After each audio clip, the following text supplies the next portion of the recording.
स्वागत है आपका यस न्यूज कर्नाटक एक्सप्रेस में। मैं आपके साथ सुफियान। बीजापुर के मुअज़्ज़िज़ साथियों, भाइयों, बुजुर्गों, नौजवान साथियों,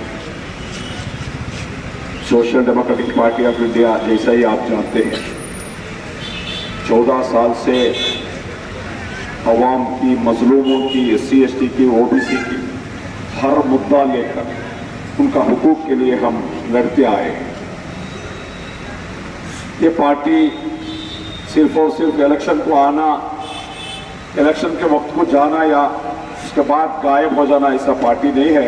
ये पार्टी 24 घंटे 365 दिन भी अवाम के लिए जद्दोजहद करने वाला, मेहनत करने वाला एक पार्टी है।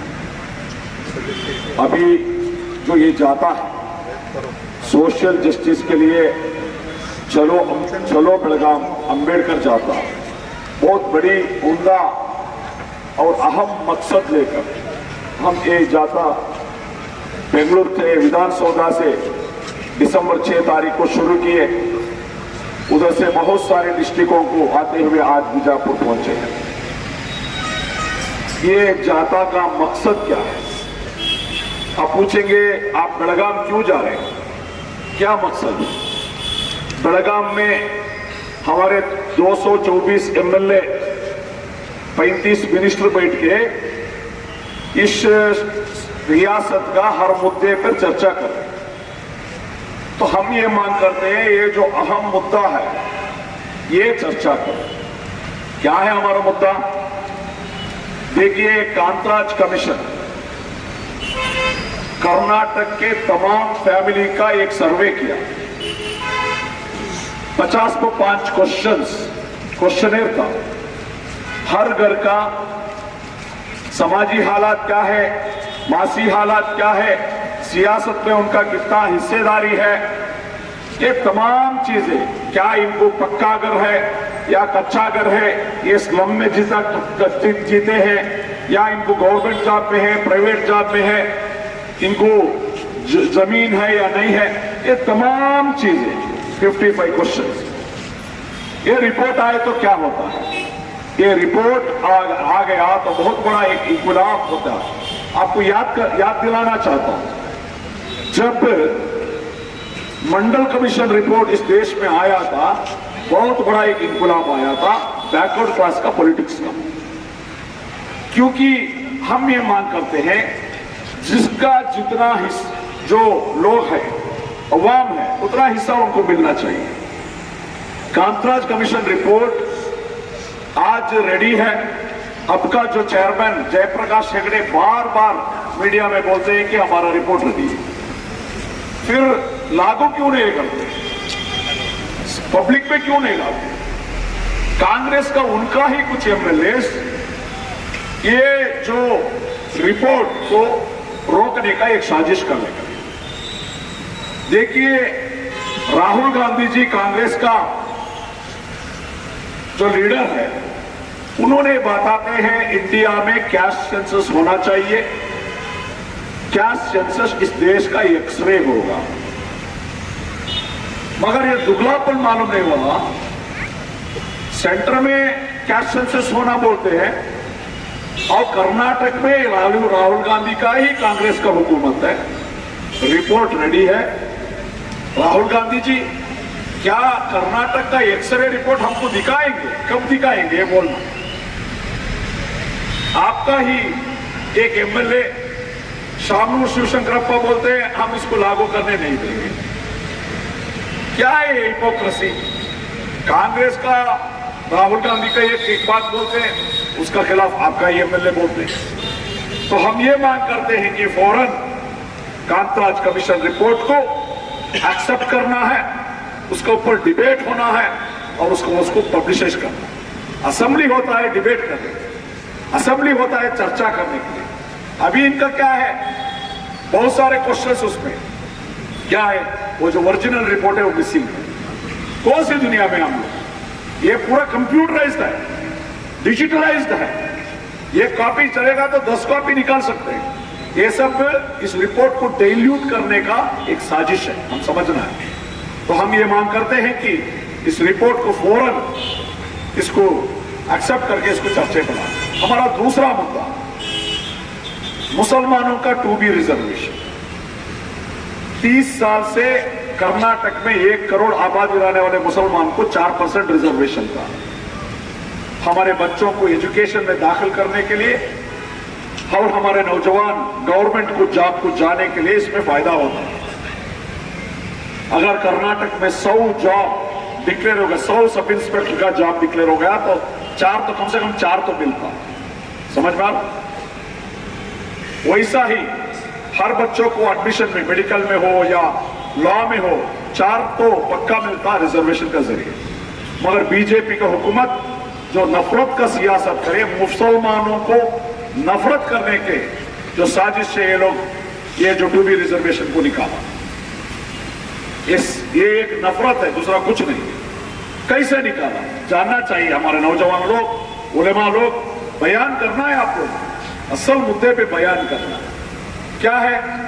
ये कैसा निकाला बीजेपी? एक कैबिनेट मीटिंग में, एक कैबिनेट मीटिंग में इसको रद्द किया। रद्द करने के बाद कई लोग कोर्ट में जाकर है, वो स्टे है, वो अलग बात है। अभी उस टाइम में जब बीजेपी इस 2B रिजर्वेशन को कैंसिल किया था, तमाम कांग्रेस के छोटे बड़े मिनिस्टर सभी बताए ये नाइंसाफी हुआ है।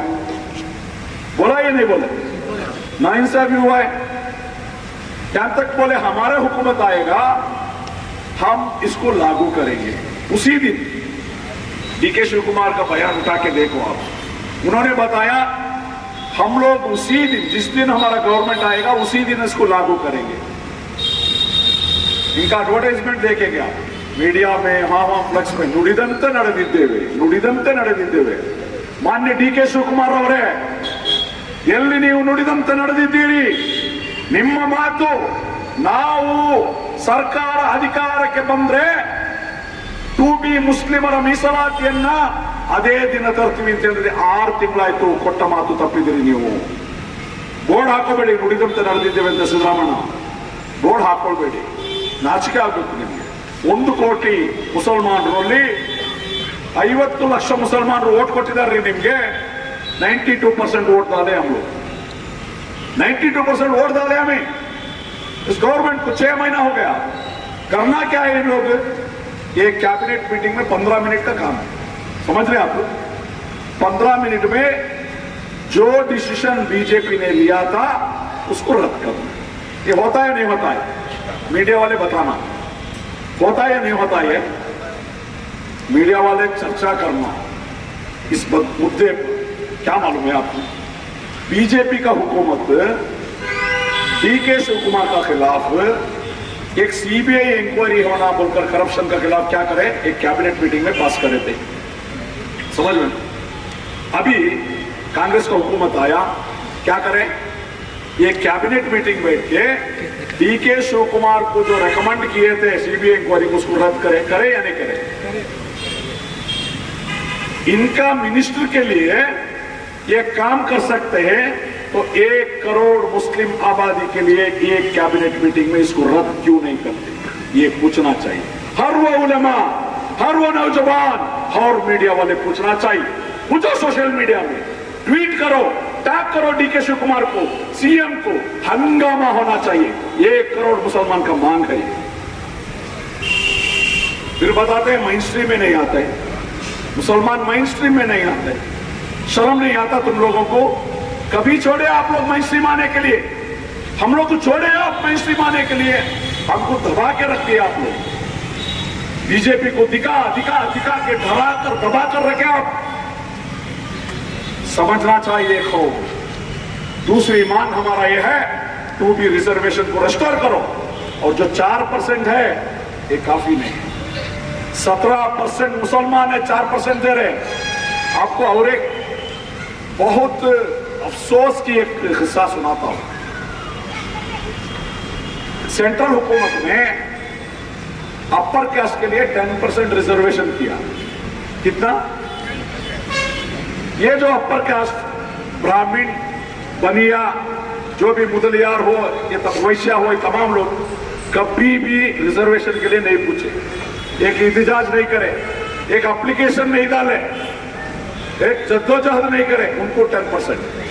कर्नाटक में खाली ग्रामीण वैश्य एक चंद लोग है 3% है कर्नाटक, ये 3% के लिए 10% रिजर्वेशन, समझ में आ रहा?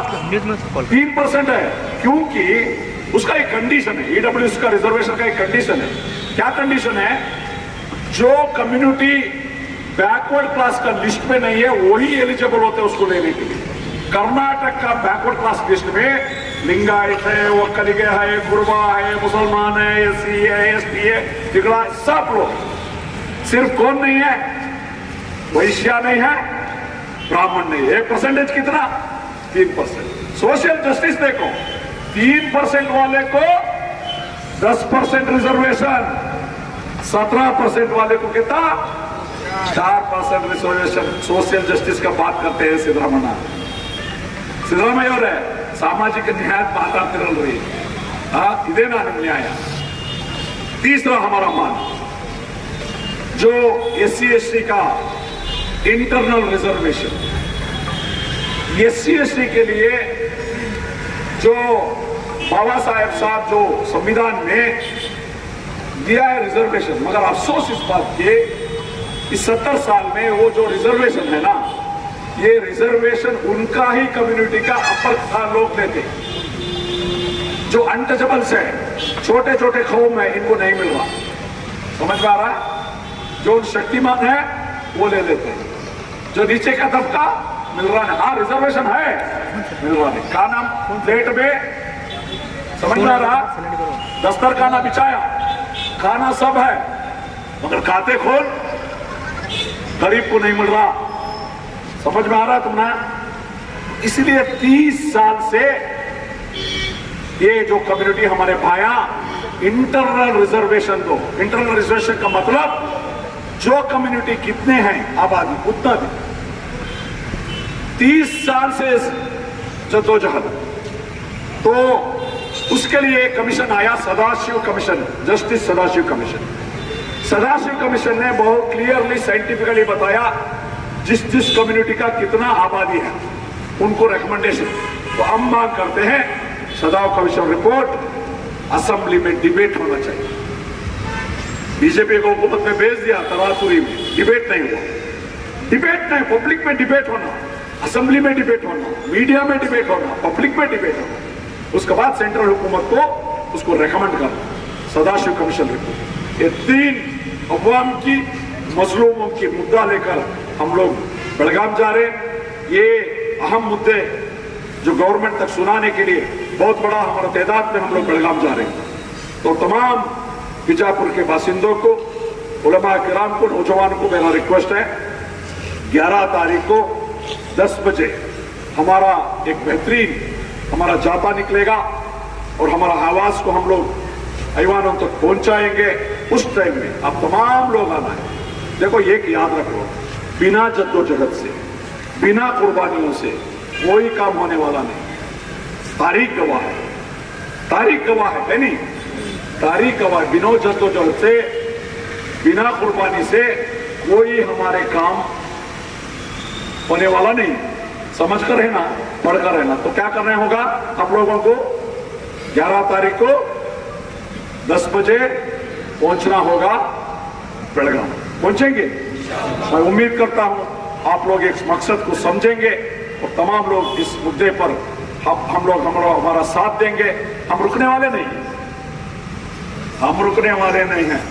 हर वो मुद्दा हम उठाएंगे जो अवाम का, मजलूमों का। हम तो कोई MLA बात करे या नहीं करे, कोई कारपोरेटर, कोई काउंसिलर, कोई पंचायत मेंबर काम करे या ना काम करे, SDPI आवाम के साथ होगा, मजलूमों के साथ होगा। हमारा आवाज हम बुलंद करेंगे, अवाम की हक हम लड़के लेके रहेंगे इंशाअल्लाह। शुक्रिया। ಎಲ್ಲರಿಗೂ ಜಯದು।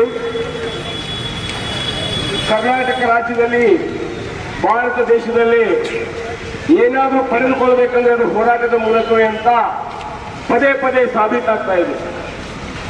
SDPI ಪಕ್ಷ ಈ ದೇಶದ ಬಡವರ, ನಿರ್ಗತಿಕರ, ಅಲ್ಪಸಂಖ್ಯಾತರ, ದಲಿತರ ಪರವಾಗಿದೆ ಅಂತ ಹೇಳಿ ಕಳೆದ 14 ವರ್ಷಗಳಿಂದ ನಾವು ಹೋರಾಟ ಮಾಡ್ತಾ ಬರ್ತಾ ಇದ್ದೀವಿ. ಸುಮಾರು 76 ವರ್ಷಗಳ ಕಾಲ ನಮ್ಮನ್ನ ಆಳಿರುವಂತಹ ಕಾಂಗ್ರೆಸ್, ಬಿಜೆಪಿ ಪಕ್ಷಗಳು ಇವತ್ತು ದಲಿತರಿಗೆ ಸಾಮಾಜಿಕ ನ್ಯಾಯವನ್ನ, ಅಲ್ಪಸಂಖ್ಯಾತರಿಗೆ ಸಾಮಾಜಿಕ ನ್ಯಾಯವನ್ನ, ಬಡವರಿಗೆ ಸಾಮಾಜಿಕ ನ್ಯಾಯವನ್ನ ಕೊಟ್ಟಿಲ್ಲ. ಕಾರಣ ಅಧಿಕಾರ ಬರೋವರೆಗೂ ದಲಿತರ, ಮುಸಲ್ಮಾನರ ಕಾಲಡಿಯಲ್ಲಿ ಬಿದ್ದು ಭಿಕ್ಷೆ ಬೇಡುವಂತ ಅಧಿಕಾರ ಬಂದ ಮೇಲೆ ನಮ್ಮ ಸಮಾಜವನ್ನು ಯಾವುದೇ ಕಾರಣಕ್ಕೂ ಹಿಂತಿರುಗಿ ನೋಡಲ್ಲ. ಸೊ ಆ ನಿಟ್ಟಿನಲ್ಲಿ 3 ಮಹತ್ತರವಾದಂತ ಬೇಡಿಕೆಗಳನ್ನ ಇಟ್ಟುಕೊಂಡು ಎಸ್ಡಿಪಿಐ ಪಕ್ಷ December 6 Baba Saheb doctor BR Ambedkar ಅವರ ಪರಿನಿಬ್ಬಾನದ ದಿನ ಬೆಂಗಳೂರಿನ ವಿಧಾನಸೌಧ ಮುಂದೆ ಇರುವಂತಹ ಬಾಬಾ ಸಾಹೇಬ್ ಅಂಬೇಡ್ಕರ್ ಅವರ ಪ್ರತಿಮೆಗೆ ಗೌರವವನ್ನು ಸಲ್ಲಿಸುವ ಮೂಲಕ ಅಲ್ಲಿಂದ ಈ ಪಾದಯಾತ್ರೆ ಹೊರಟಿದೆ. ಇದರ ಮಧ್ಯೆ ಅನೇಕ ತುಮಕೂರು ಇರ್ಬೋದು, ಚಿತ್ರದುರ್ಗ ಇರ್ಬೋದು, ರಾಯಚೂರು ಇರ್ಬೋದು, ಯಾದಗಿರಿ ಇರ್ಬೋದು, ಈ ರೀತಿ ಎಲ್ಲಾ ಜಿಲ್ಲೆಗಳನ್ನ ಸಂಚಾರ ಮಾಡಿ ಇವತ್ತು 5ನೇ ದಿನ ಬಿಜಾಪುರದ ನಗರಕ್ಕೆ ಕಾಲಿಟ್ಟಿದೆ. ನಮ್ಮ ಬೇಡಿಕೆ ಇಷ್ಟೇ, ನೀವು ಇಲೆಕ್ಷನ್ಗಿಂತ ಬರೋಕ್ಕಿಂತ ಪೂರ್ವದಲ್ಲಿ ಸಿದ್ದರಾಮಯ್ಯನವರಾಗಲಿ, DK ಶಿವಕುಮಾರ್ ಆಗಲಿ ಒಂದು ಮಾತನ್ನ ಹೇಳಿದ್ರು. ಯಾವ ಬಿಜೆಪಿ ಸರ್ಕಾರ ಮುಸ್ಲಿಮರ ಮೀಸಲಾತಿಯನ್ನ ರದ್ದು ಮಾಡಿದೆ, ನಮ್ಮನ್ನ ಅಧಿಕಾರಕ್ಕೆ ತಂದ್ರೆ 24 ಗಂಟೆಯಲ್ಲಿ ಆ ರಿಸರ್ವೇಶನ್ ಅನ್ನ ಮರುಸ್ಥಾಪನೆ ಮಾಡ್ತಾರೆ ಅಂತ ಹೇಳಿಕೆ ಕೊಟ್ಟಿದ್ರಿ. ಆದ್ರೆ ಈಗ 6 ತಿಂಗಳು ಆಗೋಯ್ತು. ಸುಮಾರು 12-13 ಸಭೆಗಳಾದವು, ನಿಮ್ಮ ಸಚಿವ ಸಂಪುಟ ಸಭೆಗಳು, ಆ ಕ್ಯಾಬಿನೆಟ್ ಸಭೆಗಳು. ಆದ್ರೆ ಇವತ್ತಿಗೂ ಕೂಡ ನೀವು ಇದ್ರ ಬಗ್ಗೆ ಚಕಾರ ಎತ್ತಾ ಇಲ್ಲ. ಈ 2B ರಿಸರ್ವೇಶನ್ ಅನ್ನ ಯಾವಾಗ ಜಾರಿ ಮಾಡ್ತೀರಿ? ಈಗ ನೀವು ಉತ್ತರ ಕರ್ನಾಟಕ ಭಾಗದಲ್ಲಿ ಬೆಳಗಾವಿಯ ಚಳಿಗಾಲ ಅಧಿವೇಶನದಲ್ಲಿ ಬಂದಿದ್ದೀರಿ. ನಾವು ದಿನಂಪ್ರತಿ ನೋಡ್ತಾ ಇದ್ದೀವಿ, ಬೇರೆ ಬೇರೆ ವಿಷಯಗಳ ಮೇಲೆ ಚರ್ಚೆ ಮಾಡ್ತೀರಿ. ಆದ್ರೆ ಕಳೆದ 5 ದಿನಗಳಿಂದ ಎಸ್ಡಿಪಿಐ ಪಕ್ಷ ಬೆಂಗಳೂರಿನಿಂದ ಹೊರಟು ಈ ಬೇಡಿಕೆಯನ್ನು ಈಡೇರಿಸಿ ಅಂತ ಬರ್ತಾ ಇದ್ರೆ ಒಬ್ಬ ಶಾಸಕ ಕೂಡ, ಮುಸ್ಲಿಂ ಶಾಸಕರಾಗ್ಲಿ, ದಲಿತ ಶಾಸಕರಾಗ್ಲಿ ಇದ್ರ ಬಗ್ಗೆ ಮಾತನಾಡ್ತಾರೆ. ಇದು ನಾಚಿಕೆಗೇಡಿನ ಸಂಗತಿ. ನಮ್ಮ ಬೇಡಿಕೆ 2B ರಿಸರ್ವೇಶನ್ ಮರುಸ್ಥಾಪನೆ ಆಗಬೇಕು. 2ನೇ ಬೇಡಿಕೆ ದಲಿತರ 30 ವರ್ಷದ ಹೋರಾಟ, ನ್ಯಾಯಮೂರ್ತಿ ಸದಾಶಿವ ಆಯೋಗದ ವರದಿ ಜಾರಿಯಾಗಬೇಕನ್ನುವಂತಹ ಮಹತ್ತರವಾದಂತಹ ಒಂದು ಬೇಡಿಕೆ ಇಟ್ಟುಕೊಂಡು ಹೊರಟಿದ್ದೇವೆ. ಅದೇ ರೀತಿಯಾಗಿ 3ನೇಯ ಬಹಳ ದೊಡ್ಡ ಬೇಡಿಕೆ ಏನಪ್ಪಾ ಅಂದ್ರೆ ಕಾಂತರಾಜು ವರದಿ ಆಯೋಗ. ಕಾಂತರಾಜು ವರದಿ ಆಯೋಗ ಈ ದೇಶದ ನಿರ್ದಿಷ್ಟವಾದಂತ ಜಾತಿಗಳೆಷ್ಟು, ಆ ಜಾತಿಗಳಲ್ಲಿ ಶಿಕ್ಷಣ ಎಷ್ಟು ಪ್ರಮಾಣದಲ್ಲಿದೆ, ಆ ಜಾತಿಗಳು ಎಷ್ಟು ಮುಂದುವರೆದಿದ್ದಾವೆ, ಆ ಜಾತಿಗಳಲ್ಲಿ ಬಡತನ ಎಷ್ಟಿದೆ, ಹೀಗೆ ಹಲವಾರು ಆಯಾಮಗಳಲ್ಲಿ ಸರ್ವೆ ಆಗಿರ್ತಕ್ಕಂಥ ಕಾಂತರಾಜು ವರದಿ ಆಯೋಗ. ಇದನ್ನು ಕೂಡ ಮಾಡಿಸಿದ ಸಿದ್ದರಾಮಯ್ಯನವರೇ. ಆದ್ರೆ ಇವತ್ತು ಸಿದ್ದರಾಮಯ್ಯನವರನ್ನು ಜಾರಿ ಮಾಡಲಿಕ್ಕೆ ಹಿಂದೇಟಾಗ್ತಾ ಇದ್ರಿ. ಯಾಕೆ ಹಿಂದೇಟಾಗ್ತಾ ಇದ್ರಿ ಅನ್ನುವಂತ ನಮ್ಮ ಒಂದು ಪ್ರಶ್ನೆ ಇದೆ. ಈ 3 ಮಹತ್ತರವಾಗಿರ್ತಕ್ಕಂಥ ಬೇಡಿಕೆಗಳನ್ನ ಇಟ್ಟುಕೊಂಡು ಏನು ಜಾಥಾ ಬೆಂಗಳೂರಿನಿಂದ ಬಿಜಾಪುರವರೆಗೂ ಬಂದು ತಲುಪಿದೆ. ಇವತ್ತಿಗೂ ಸೆಷನ್ನಲ್ಲಿ, ಅಧಿವೇಶನದಲ್ಲಿ ನಾನು ಮಾತನಾಡಲಿಕ್ಕೆ ತಯಾರಿಲ್ಲ. ಮತ್ತೊಮ್ಮೆ ಈ ಬಿಜಾಪುರದ ಗಂಡು ಬೆಟ್ಟದ ನಾಡಿನಿಂದ ಮತ್ತೊಮ್ಮೆ ನಾನು ಸಿದ್ದರಾಮಯ್ಯನವರಿಗೆ ಸಂದೇಶ ಕೊಡ್ತಾ ಇದ್ದೀನಿ ಮಾಧ್ಯಮಗಳ ಮೂಲಕ. ನಾವು ಜಮಖಂಡಿ, ಮುಧೋಳದಿಂದ ನಾವು ಬೆಳಗಾವಿಗೆ ನಾಳೆ ತಲುಪಲಿದ್ದೇವೆ. ಇವತ್ತು ಇಡೀ ದಿನ ಸಮಯ ಇದೆ. ನೀವೇನಾದರೂ ಬಡವರ ಪರವಾಗಿದ್ರೆ, ದಲಿತರ ಪರವಾಗಿದ್ರೆ, ಮುಸ್ಲಿಮರ ಪರವಾಗಿದ್ರೆ ಈಗಿಂದೀಗಲೇ ಅಧಿವೇಶನದಲ್ಲಿ ಈ ವಿಷಯಗಳನ್ನ ಚರ್ಚೆ ಮಾಡಬೇಕನ್ನುವಂತ ಆಗ್ರಹವನ್ನು ಈ ವೇದಿಕೆ ಮೂಲಕ ನಾನು ಮಾಡ್ತೇನೆ. ಹಾಗಾಗಿ ಸಮಯದ ಅಭಾವ, ಮುಂದೆ ಜಾಥಾ ಸಾಗಬೇಕಾಗಿದೆ. ನಮ್ಮ ಜಾಥಾದ ಉದ್ದೇಶ ಏನು, ನಾವು ಹೊರಟಿರುವಂತಹ ಉದ್ದೇಶ ಏನನ್ನುವಂಥದ್ದನ್ನು ನಾನು ನಿಮ್ಗೆ ತಿಳಿಸಿದ್ದೇನೆ. ಸಾಧ್ಯವಾದ್ರೆ ನೀವೆಲ್ಲರೂ ಕೂಡ 11ನೇ ತಾರೀಕಿನ ದಿನ ಬೆಳಗಾವಿಯ ರಾಣಿ ಚೆನ್ನಮ್ಮ ವೃತ್ತದಲ್ಲಿ ಕನ್ನಡತಿ ಹೋರಾಟಗಾರ್ತಿ ರಾಣಿ ಚೆನ್ನಮ್ಮವರ ಪ್ರತಿಮೆಗೆ ಮಾಲಾರ್ಪಣೆ ಮಾಡಿ ನಾವು ಸುವರ್ಣ ಸೌಧದಂತ ಪಾದಯಾತ್ರೆ ಹೊರಡ್ತೀವಿ. ತಾವೆಲ್ಲರೂ ಕೂಡ ಬಂದು ನಮ್ಮ ಜೊತೆ ಜಾಯ್ನ್ ಆಗ್ಬೇಕಂತ ಹೇಳ್ತಾ ನಾನು ಮಾತು ಮಾಡ್ತೀನಿ. ಧನ್ಯವಾದಗಳು. ಯಾವುದೇ ಹೊಸ ಸುದ್ದಿಯನ್ನ ನೋಡಲು ನಮ್ಮ ಎಸ್ ನ್ಯೂಸ್ ಕರ್ನಾಟಕ ಎಕ್ಸ್‌ಪ್ರೆಸ್ ನ ನೋಡ್ತಾ ಇರಿ. ಹಾಗೆ ನಮ್ಮ ಚಾನೆಲ್ ನ ಸಬ್ಸ್ಕ್ರೈಬ್ ಮಾಡಿ, ಬಾಜು ಇರುವ ಬೆಲ್ ಐಕಾನ್ ಅನ್ನ ಕ್ಲಿಕ್ ಮಾಡಿ. ಹಾಗೆ ನಮ್ಮ ಚಾನೆಲ್ ನ ಲೈಕ್ ಮಾಡಿ, ಶೇರ್ ಮಾಡಿ. ನಮ್ಮ ನಡೆ ಸತ್ಯದ ಕಡೆ.